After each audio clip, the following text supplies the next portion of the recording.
Buenas noches a todos. Buenas noches. Me pidieron que les compartiera un temita que es pesado porque cada uno de nosotros tiene conciencia, cada uno de nosotros tiene discernimiento y cada uno de nosotros tiene pensamiento propio. Eso es lo que nos diferencia de los animales, que podemos decidir por nosotros mismos entre un camino y el otro. Martín me dice que les hablara un poco, y ya lo hemos conversado antes, del pecado mortal y el pecado venial. La Iglesia Católica tiene ambos, creemos en ambos. ¿Por qué será? Porque la Biblia me lo dice, el Catecismo me lo dice, todo me lo dice, que hay dos tipos de pecados. Y no ambos pecados nos van a llevar a la perdición eterna. No ambos pecados nos van a llevar a la separación permanente de Dios. Entonces, yo quiero abrir un poquito y de una vez preguntarle a ustedes qué piensan ustedes entre las dos diferencias, y para ustedes, por ejemplo, ¿qué sería un pecado venial? Por preguntar algo. No todos a la vez. Pues decir groserías también. ¿Decir qué? Groserías. Groserías, ok. Depende de cómo. Sí. ¿Alguien más? Yo pienso que un pecado mortal es como matar o algo así. Venial. Uno que no te vaya a oír. Decir mentiras. Porque es que hay dos tipos de pecado. Hay uno que uno lo comete y Dios lo mira a uno así como. Y hay otro que uno lo comete y Dios dice, no quiero nada contigo. Venial, mortal. O sea, hay dos tipos. Venial, tal vez como la pereza. Pereza, ok. La pereza es uno de los pecados capitales, de los más grandototototes que hay. Así que, pero mantén ese pensamiento. ¿Qué tal cuando decimos en el prayer por pensamiento y omisión? Palabra, obra y omisión en la oración.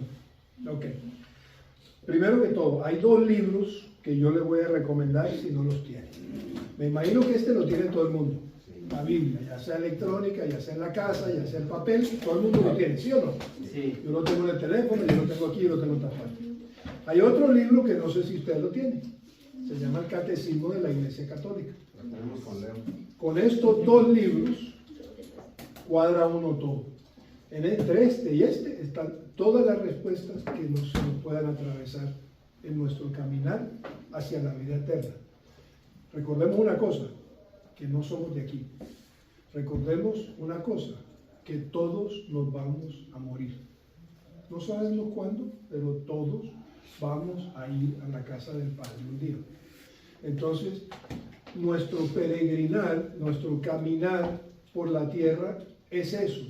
Es una preparación, es empezar a, mira, por allá alguien tiene los dos libritos, es uno empezar a caminar en ese peregrinaje, si no hemos empezado todavía, a sabiendas que esto va a terminar en la presencia de Dios. A mí mucha gente me dice, bueno, ¿y cómo sabes tú con seguridad y certeza que hay un Dios, que hay un cielo, que hay un infierno, que hay esto y lo otro? La certeza mía es diferente a la certeza de ustedes de pronto. Yo tuve la duda. Yo soy una persona que me gusta leer, me gusta informarme, me gusta de verdad profundizar. Yo no me conformo con lo que me dice Reddit. No me conformo con lo que me dice el Internet. El Internet miente. El Internet es uno de los pecados mortales. Porque aquí hay mucha información, pero también hay mucha misinformación. Desinformación. Entonces, yo esto lo uso a veces simplemente para verificar ciertas cosas, pero no me baso en lo que esto me dice. Entonces, estos teléfonos pueden ser una maravilla, pueden ser lo máximo en guaracha, pero también pueden ser nuestra misma perdición. Podemos perder tanto tiempo metido en esto que no tenemos tiempo para lo que es en realidad vivir. Entonces, el catecismo nos recuerda, el pecado es una ofensa contra la razón, la verdad, la recta conciencia. ¿Verdad, chica? Pase. Es el fracaso en el amor genuino a Dios y al prójimo causado por un apego perverso a ciertos bienes. Hiere la naturaleza del hombre y daña la solidaridad humana.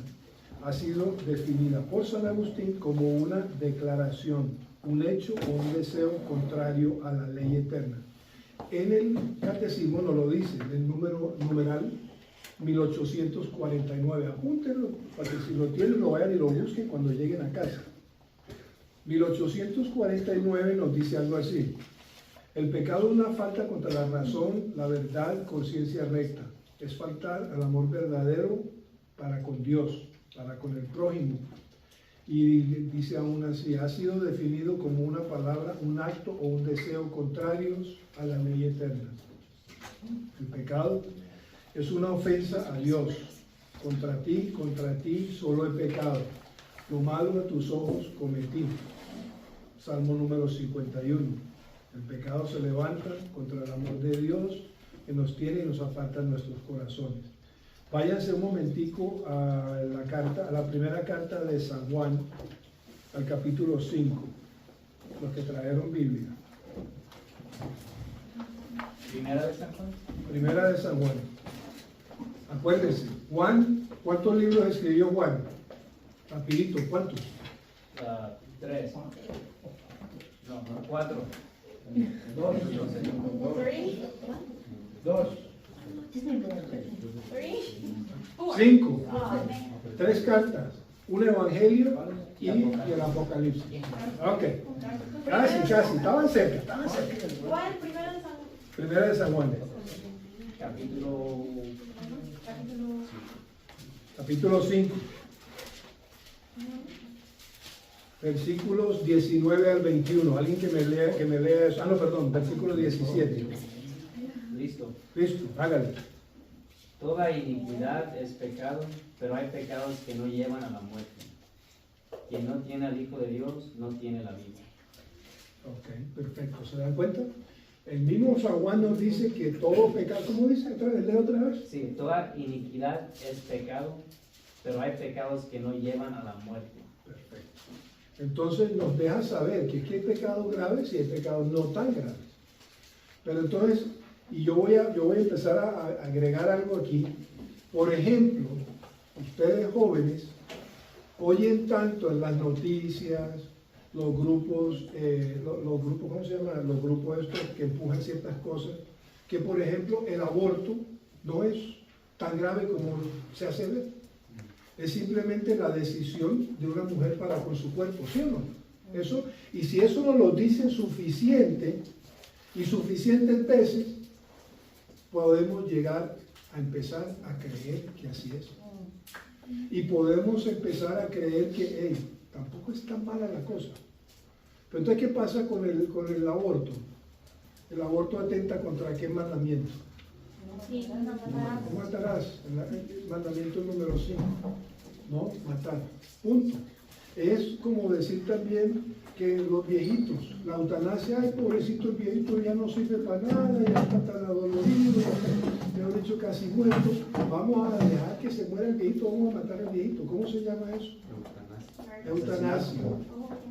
Eutanasia, que es una palabra que como que no suena tan grave, tan difícil, tan dura como lo que acaba de decir Martín, asesinato. Y es asesinato.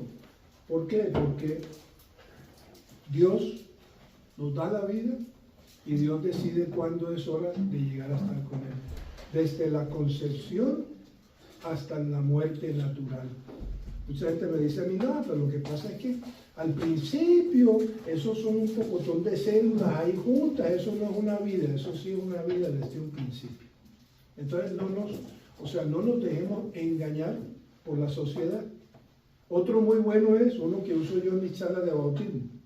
Vamos por Walmart, entramos por la sección de las frutas, una uvita y seguimos caminando. Y cuando vamos saliendo, otra uvita y seguimos caminando.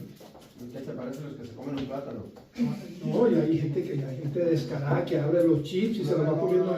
Bueno, tu papá y una hija llevaban ya media bolsa de uvas. Imagínate. Entonces, ¿cómo se llama eso? Eso va contra el 7º mandamiento, no robar. Ahora, ¿hay robo chiquito y hay robo grande? No, es robo, punto. O sea, no tiene otra explicación, es robar. Entonces, ¿qué pasa? Que La gente entonces te dice, no, pues que Walmart tiene tanta plata que ¿qué le va a hacer falta una uva? ¿Cuántos sabemos aquí? Si todos vamos a Walmart, nos robamos una uvita o dos por día y vamos 5 días a la semana, ¿cuántas uvas alcanzamos a robarnos? ¿Cuántas libras de uva nos robamos? Entonces, ¿qué pasa? ¿Que Walmart va a perder plata, sí o no? No. ¿Qué hace Walmart? Le sube el precio de las uvas.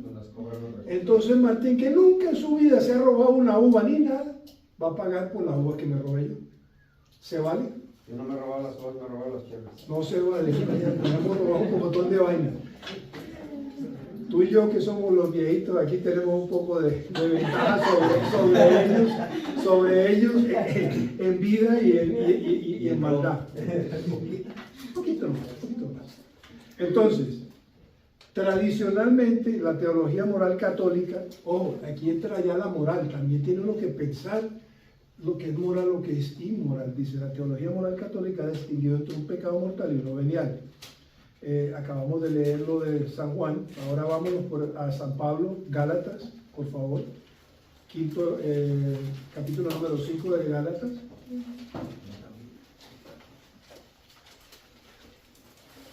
Me avisen cuando llega. Ya, leo.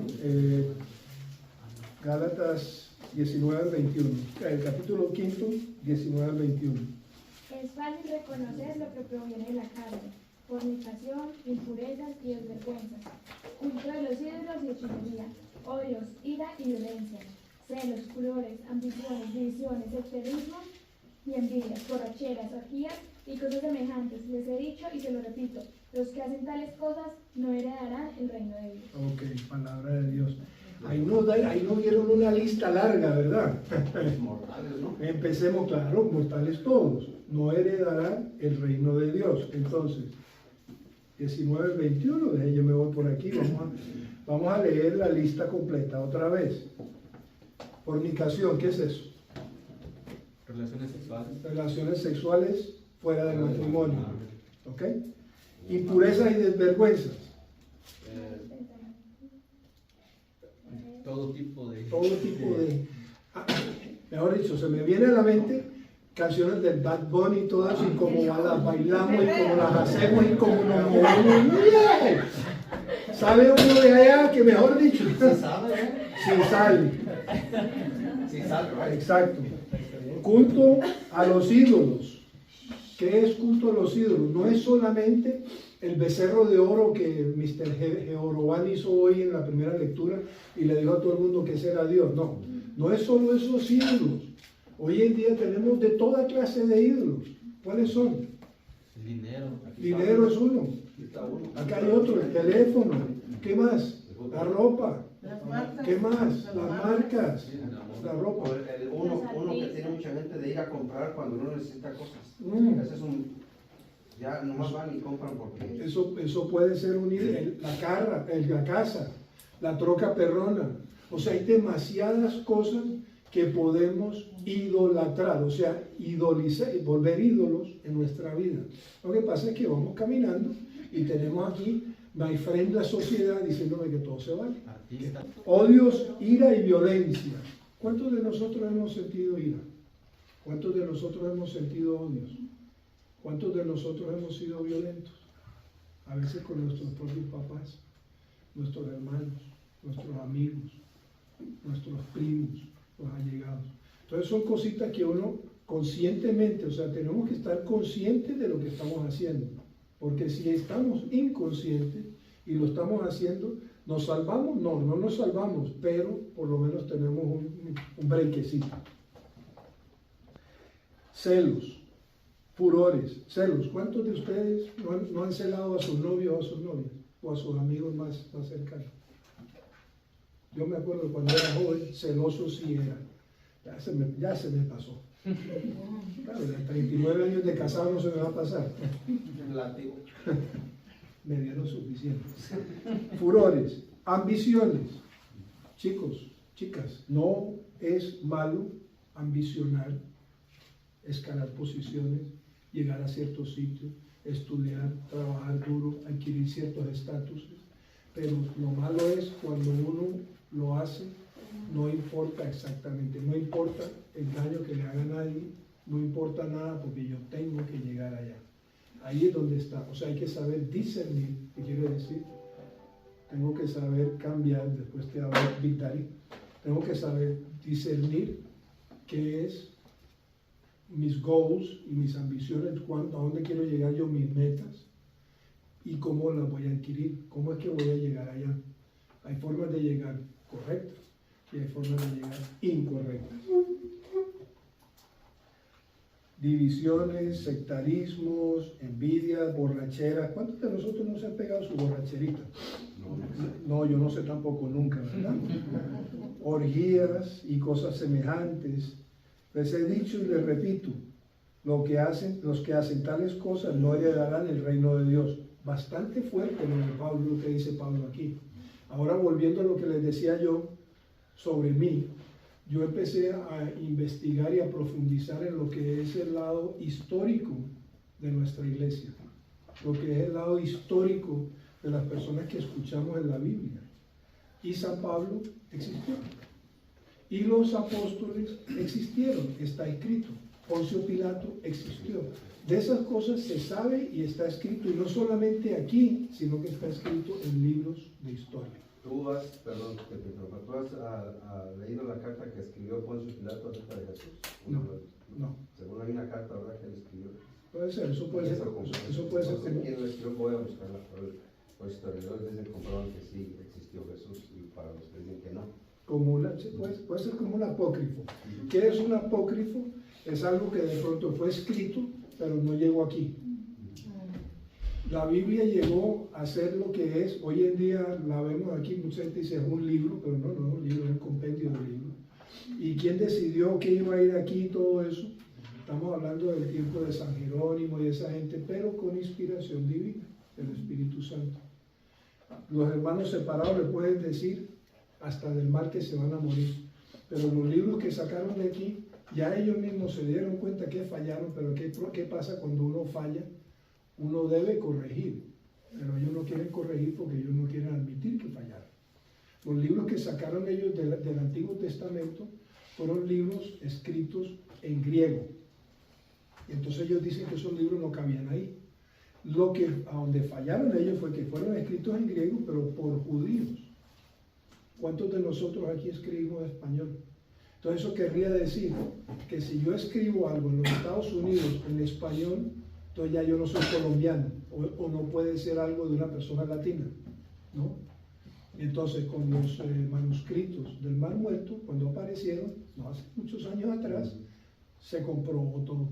Entonces los que tenemos Biblia católica, tenemos la correcta. No se me vayan a ir a una Biblia Valera, Reina Valera, no, porque me los engañan, les quitan unos libros del Antiguo Testamento y los dejan corticos. ¿Qué más le iba a decir? Seguimos. El catecismo nos presenta 3 criterios que deben cumplirse para que un pecado sea mortal. ¿Cuál es el primero? El acto cometido debe ser considerado grave o asunto grave. Los pecados mortales son atroces a los ojos de Dios. A lo largo de la sección moral del catecismo, los pecados son señalados como gravemente pecaminosos. Cuando ofendemos a Dios con lo que hacemos, como les decía yo, primero uno así de ladito, ese es genial, pero cuando le da la espalda es no quiero saber nada de ti. Un buen ejemplo es, por ejemplo, estando uno en un banquete, tienes una mesa completa servida a tus anchas ahí con todas las de la ley, con toda la comida del mundo, lo que te gusta, y tienes unas manos así larguísimas que no puedes comer y tener la comida en la boca. Tienes todo eso ahí, pero no puedes comer. Eso es un pecado mortal, es alejarse de Dios, es alejarse del amor de Dios para con nosotros. Y tristemente lo hacemos conscientemente. ¿Por qué? Porque Dios nos dio libre albedrío. ¿Qué quiere decir eso? Que podemos tomar decisiones nosotros mismos. ¿Por qué están tan tristes? Los trajeron obligados. Una tristeza, y los veo ahí, ay, como regañaditos. No, tranquilos. Sonrían, ¿ya? Por ejemplo, el quinto mandamiento prohíbe el asesinato directo e intencional como gravemente pecaminoso. En el numeral número 2268 nos lo deja saber. Segundo, para que sea pecado mortal, el pecador debe tener pleno conocimiento del carácter pecaminoso del acto. En otras palabras, debe estar actuando con un intelecto informado y debe saber que este acto viola la ley eterna de Dios. Tenía un amigo yo que estaba poniendo los cuernos a su novia. Estaba fornicando con la novia, pero le estaba poniendo los cuernos a la novia. Este muchacho iba y se confesaba. Entonces salía de la confesión y miraba el teléfono, la cosa, y ya para el miércoles entrante tenía cita de nuevo con la noviecita. Perdón, con la amante, no, con la otra. Con la otra. Allí sí era la número 1 y la número 2. One and two. Entonces, iba él haciendo las cosas a sabiendas, ¿sí o no? Claro que sí. O sea que libremente estaba diciéndole a Dios, hey, no me importa lo tuyo, conmigo es más importante. Y a veces nos pasa eso. Y no se preocupen, muchachos, que todos somos pecadores, hasta los santos. Los santos tal vez son más pecadores que nosotros. Lo bonito es que a medida que iban avanzando, sabían que estaban errando e iban corrigiendo a medida que iban caminando. Y en tercer lugar, en tercer lugar, el pecador debe dar pleno consentimiento de su voluntad, lo que significa que ha reflexionado, o sea, lo ha pensado, sobre la realización de la acción y deliberadamente quiere hacerlo. Lo pensé, en el caso mío, por ejemplo, se me atraviesa Miss América 90, 60, 90, me pica el ojo, me dice vamos, le digo, dentro de una semana vuelve y me dice vamos, y yo, y después me dice, bueno, no vamos, pero vamos a tomarnos un cafecito. Ah, bueno, vamos a tomarnos un cafecito. Pues la conversación con el padre después del cafecito es la siguiente: padre, cometí adulterio. ¿Ah? ¿Cómo así, John, que cometiste adulterio? Sí, señor. ¿Qué pasó? No, que salí con una chica, lo más de bonita, a tomar cafecito, y usted sabe, pasó lo que tenía que pasar. ¿Tenía que pasar? ¿Sí o no? No tenía que pasar, pero pasó. ¿Por qué? Porque conscientemente yo acepté la invitación al cafecito. Conscientemente yo acepté la invitación a ir a ver Netflix. Ay, ¿cuántos no hemos oído de eso? Te invito a mi casa a ver Netflix y mi papá y mi mamá no van a estar por 3 horas. Arrancamos con Netflix, pero vamos a terminar diferente. El pecado mortal destruye nuestra unión con Dios y la presencia de la gracia santificante en nuestras almas, debido a que estas son acciones atroces a los ojos de Dios. Que una persona las cometa a sabiendas y voluntariamente indica que se aleja del amor de Dios.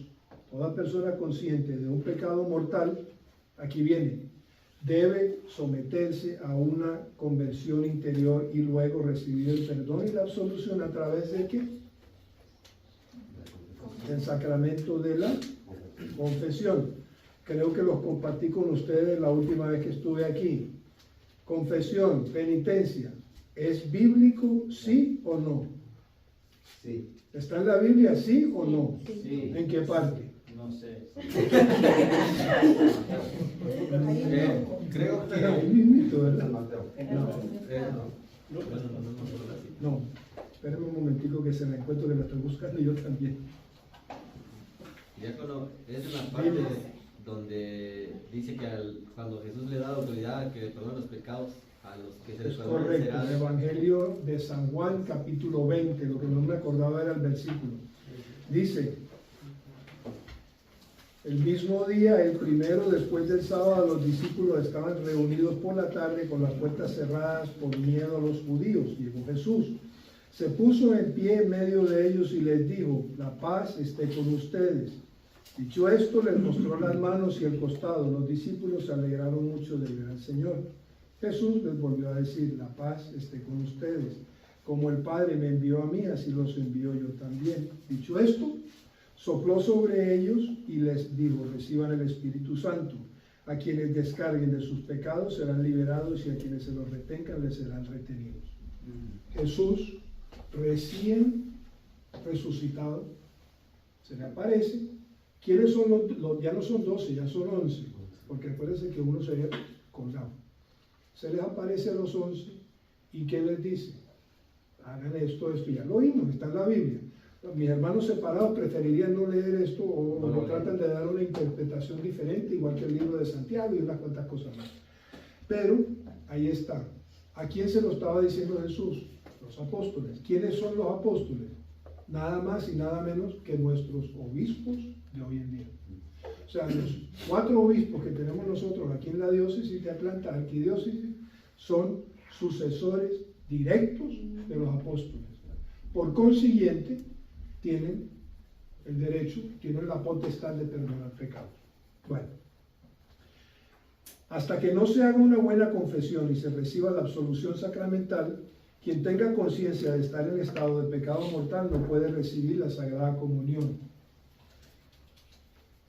San Pablo lo dice en una de sus cartas: el que come y bebe de mi cuerpo indebidamente se está comiendo y bebiendo su propia condenación. ¿Quién soy yo para decirle a ustedes que no comulguen? Nadie. Pero si les recomiendo que si están en pecado mortal, no lo hagan, a no ser, ojo, que como todo hay una excepción.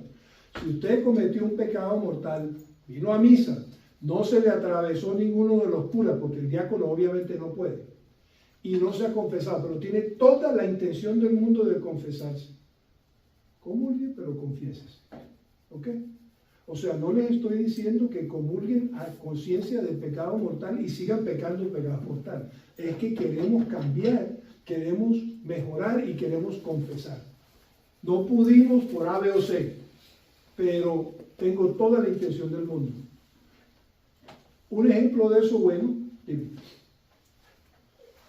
En ese tema sí tengo una discrepancia con usted porque no veo como algo saludable en sí que uno, aunque tenga intención de confesarse luego después de la misa, comulgue, ya que siento ya que es una falta completamente.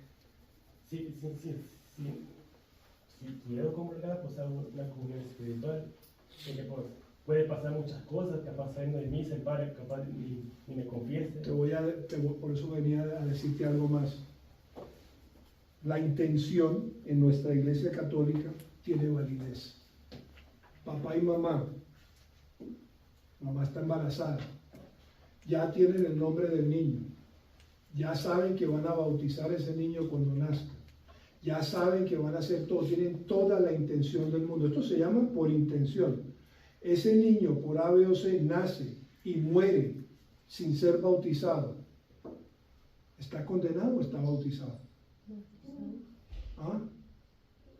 Por la intención está bautizado. Por la intención está bautizado. Nuestra iglesia te da ese espacio. Vuelvo y repito, tienes que estar contrito, arrepentido de lo que hiciste. Tienes que saber que lo que hiciste no es correcto y quieres corregirlo. Ahora, si tú no quieres, porque tú no te sientes bien haciéndolo, pasar a comulgar y simplemente quieres hacer una comunión espiritual, tú puedes hacerlo. Y no les estoy, como les dije, no les estoy dando el permiso de que vayan y lo hagan, porque no es así, pero si lo hacen, obviamente tienen que ir a buscarse un cura. Mismo el padre Carlos Mario se los dice. Vayan a misa, comulguen y cuando terminemos vienen y se confiesan. Se puede hacer, se vale, bajo ciertas circunstancias. En ese caso tendríamos que decir estrictamente que debe haber una firme intención de la confesión. Es correcto, es que Porque tienes que llegar. De igual manera, si te confiesas, si comulgas y vuelves a fallar, está presente el pecado.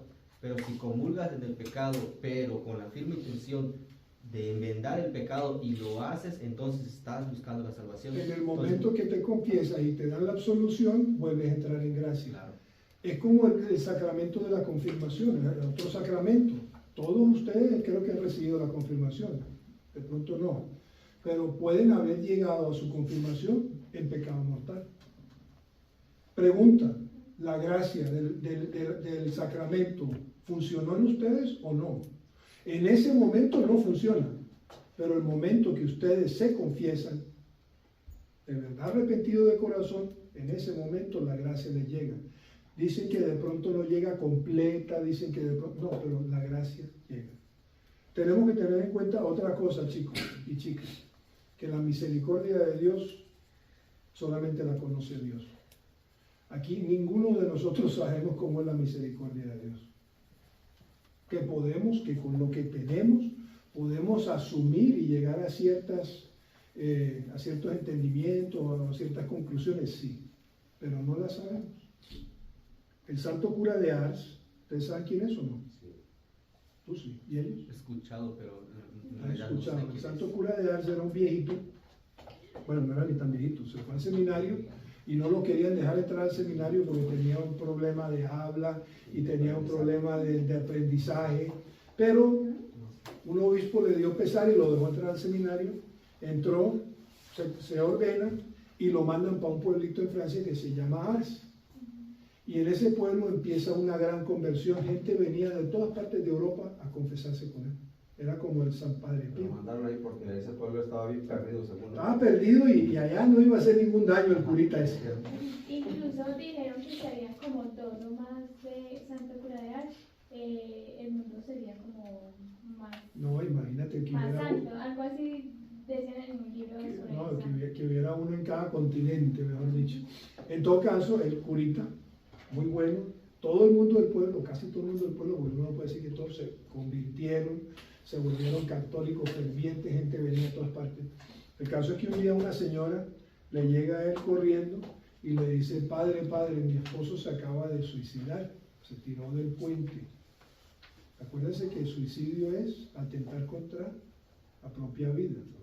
Podemos verlo como asesinato contra el mandamiento quinto: no matarás. Tú no te puedes matar a sí mismo. Pero uno no sabe qué está pasando por la mente de una persona cuando lo hace. El caso es que el curita le dijo a la señora: ¿y qué hizo? Dice: no, se tiró del puente al río. Se tiró del puente al río. ¿Y sabe qué le contesta el curita? El curita le contesta: entre el puente y el río está la misericordia del Señor. Uno nunca sabe cómo es la misericordia de Dios. Esa es nuestra última esperanza, pero antes de que nos peguemos de nuestra última esperanza, cumplamos lo que tenemos en nuestra iglesia, así de sencillo. ¿Claro? Discrepo un poco, o sea, No, está bien que estés en desacuerdo y me gusta eso, o sea, no lo hagas, si no te sientes bien, no lo hagas. Está el pecado que hizo inconscientemente, como si se suicidó, pero no sabía que el suicidio era un pecado mortal. No, eso lo sabe todo el mundo. Lo que pasa es que también está cuando la persona está mal de la mente, o una persona está tan desesperada que no sabe qué más hacer, etc. O sea, Diosito es especial. Hay gente que dice, y yo no creo en esto, by the way, que cuando nos muramos nos vamos a llevar una gran sorpresa, que vamos a encontrar que el infierno está vacío. Por eso te digo, yo no comulgo con ese pensamiento, pero hay gente en nuestra iglesia que piensa así. ¿Se refiere a las palabras del Papa Francisco? Me refiero a muchas otras cosas, Pero porque hay muchas líneas especialmente esas. de gente, sí. Hay gente que dice, yo desafortunadamente por lo que tengo aquí al frente, me dice que no. Y yo tengo que creer a lo que tengo aquí al frente. Si el infierno no existiera y no hubiera infierno, entonces Jesús ni siquiera mencionaría el infierno, y lo menciona en cantidad de partes. Ni siquiera se hubiera crucificado. ¿Para qué? Exactamente. No, eso no tiene sentido. Bueno, seguimos. Entonces, sepamos lo que nos hace flaquear, sepamos lo que nos hace caer y trabajémosle a eso. ¿Cuál es tu debilidad? Tú la conoces. San Pablo habla de un aguijón, San Pablo habla del tendón de Aquiles. Se cree que la debilidad de San Pablo era la carne. Era carnudito. Y él habla de que él tenía que tener eso y tenía que pensar en eso y tenía que tener eso ahí, y evitar cualquier ocasión de caer en eso. Eso somos nosotros. ¿Cuál es el pecado nuestro? Ya sabemos cuál es. ¿De qué nos confesamos por lo menos 2, 3, 4, 5, 6, 7, 8, 9, 10 veces al año de la misma cosa? Lo importante no es cómo caemos, sino cómo nos volvemos a levantar. Nunca se me desanimen, muchachos, y piensen que no pueden. Esa es la parte más brava y eso es lo que el diablo quiere. El diablo quiere que tú pienses que ya no puedes, que simplemente, físicamente, humanamente no puedes con el pecado que cargas y simplemente haces, la Jehová, no doy más. Y te rindas. Y eso es lo que quiere el enemigo. Eso es la parte principal de esta pequeña charlita que estamos teniendo hoy. No caigan en la desesperación de pensar que no hay forma de ganarle al enemigo. Al enemigo le podemos siempre ganar. Además, incluso en pecado, ya lo leí, la práctica de confesión regular ayuda al individuo a formar mejor la conciencia, a reconocer las faltas y debilidades, a resistir las tentaciones y a recibir la gracia de Dios para sanar y fortalecer el alma. Santa Teresa de Ávila dijo: temed siempre que alguna falta que cometáis no os entristezca a vosotros. O sea, que fallemos y no nos dé tristeza. Ahí es donde está el problema. Porque entonces nos estamos volviendo inmunes, nos estamos anestesiando a nuestro pecado, y eso es lo que conduce a que sigamos pecando sin pensar ni siquiera que lo estamos haciendo. Porque en cuanto al pecado, incluso venial sabe que el alma debe sentir un gran dolor por el amor de Dios. Cuídense de no descuidarse nunca de los pecados veniales, por pequeños que sean. No hay nada pequeño si va contra un ser soberano tan grande. Con esto en mente también podemos abordar el tema de la opción fundamental, un tema fácilmente malentendido hoy en día. La idea de la opción fundamental es que cada persona hace una elección básica para amar a Dios, aceptar su verdad y ser su discípulo. Sin embargo, esa elección, esta parte es buena porque esto nos pasa hoy en nuestro siglo XXI. Lamentablemente, algunas personas malinterpretan la opción fundamental de tal manera que no hay pecado mortal en particular. En cambio, el único pecado mortal que llevaría a un alma al infierno es que una persona rechace a Dios voluntariamente, a sabiendas, y su amor eternamente.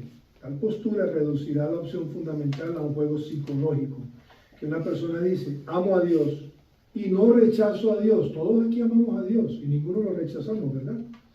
Mis elecciones individuales o acciones particulares no afectan mi ser total. Por tanto, aunque cometí adulterio, o asesiné a alguien, o forniqué, o robé un banco, o cometí cualquier otro pecado mortal, Dios todavía me ama. Yo amo a Dios, igual para el cielo. Podemos caer en eso, lo que les decía yo sobre el aborto, el derecho de la mujer, no es sino un pocotón de células, etcétera, etcétera, etcétera. Eso es lo que nos podemos decir, eso nosotros: yo lo amo, él me ama, no importa lo que yo haga. Y ese es un pensamiento muy de los protestantes, porque ellos dicen que después de que ellos digan con los labios y el corazón que ya están salvados, ya están salvados. O no, hay todavía mucho que hacer. Si no, léanse el librito que les mandé a leer la última vez, la cartica esa de como 5 paginitas de Santiago. Hay mucho que hacer. Piénsalo de nuevo. Si bien solo Dios puede sondear las profundidades de nuestra alma y juzgar a una persona, esas acciones son objetivamente pecado mortal. Elegir el pecado mortal indica un desprecio a la ley divina. Cometer tales acciones evidencia una falta de amor a Dios y al prójimo. En esencia, los pecados mortales particulares muestran un rechazo a Dios. Nuestro Santo Padre, no Francisco, Juan Pablo II, escribió: por tanto, es necesario afirmar que la llamada opción fundamental siempre se pone en juego a través de las decisiones conscientes y libres. Precisamente por esta razón, se revoca cuando el hombre emplea su libertad en decisiones conscientes en sentido contrario. Podemos hacerlo. Por lo tanto, el pecado mortal puede cambiar radicalmente la opción fundamental de la persona. A medida que continuemos nuestro viaje espiritual en esta vida, ¿qué es lo que estamos haciendo? Es un viaje espiritual que vamos caminando hasta el día que nos manden a llamar. No solo debemos renovar cada día la elección fundamental, que hemos hecho por nuestro Señor, o sea, el haber dicho que sí, sino también arrepentirnos de cualquier pecado y acudir a nuestro Señor para que nos perdone. Oremos también por aquellos, especialmente aquellos en nuestra familia que se han descarriado y no estén viviendo una vida con nuestro Señor, para que se vuelvan a Dios, busquen el perdón y lleguen a una nueva vida en Él. Eso, chicos y chicas, es el pecado. Y hay dos tipos, dos sabores, venial y mortal, así de sencillo. Y tenemos la contra, tenemos el antídoto en la Iglesia Católica.